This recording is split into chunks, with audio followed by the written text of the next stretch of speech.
Hello and welcome to this fast deck profile. So I'm playing Alisaris and we're playing 4 of his light red stones, then we play 1 Lumia stone, we play 1 little red stone, we play 4 of the Alisaris stones. You don't need to play those stones, you can play other stones, but I like to play the stones that are together with the ruler, or some more or less.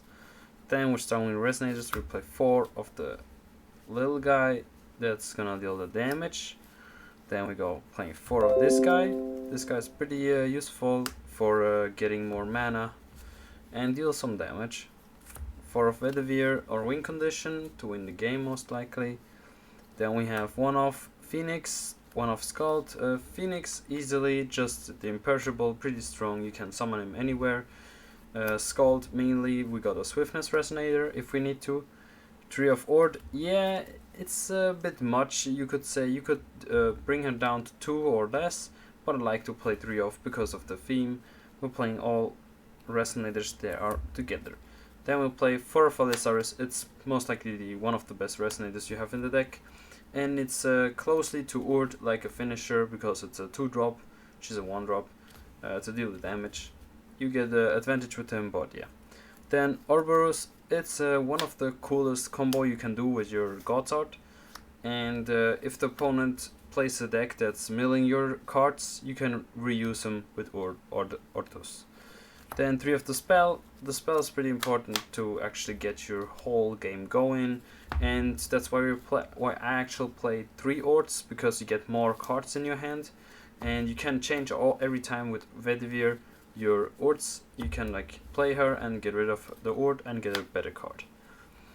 Then we have obviously 4 Demon Flames for removal. You could play 2 or less, but I thought it was pretty nice playing 3, because you have so many abilities that dealing damage, like this deals damage, this deals damage.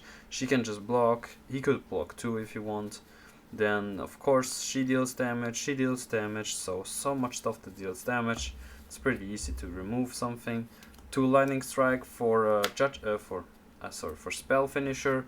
If you need to kill the opponent with the spell and your egg together, you have a ton of damage, and you can loop, of course, the Lightning Strike to kill your opponent together with this card. You use this card to get your egg back, I would say. So you have like this removed, then you play this, add this back, and then you can play this, activate this, get this, and another card. So you loop every time with these 2 cards, the cards you need to loop. Then we have 2 one-offs. This is just for the Regalias, and this is just a not a board removal, a Resonator removal. It's pretty cheap, so I thought it was nice to have it. And then we play, of course, the 2 additions. So if we Judgment, we have 1 addition to take. Of course, if you draw or get both in your hands, it's pretty awful, but shit happens, I would say. But then for the last card, we have 4 of the Regalias, obviously, because it's one of the best cards you can have in the deck. And it's a pretty straightforward list, I would say. There's something you can like optimize. As I told you, you can change from 3 Demon Flames to 1 or to 0. Depends on the decks you're playing. You should play always this at 3 or at 2. Minimum, I would say at 2. Or you have other options to remove. This is just, you can play it in sideboard, you don't need to play the main, I like it. Or you can play at once like Skuld, for if you need them, you can add them to your hand. You can be making this a more flexible build by playing different cards for one-offs in your deck. If I have enough time, I can like show about here the cards I could recommend you for siding or to have in the deck. But obviously, as you know by the deck series I'm doing, these are just older cards.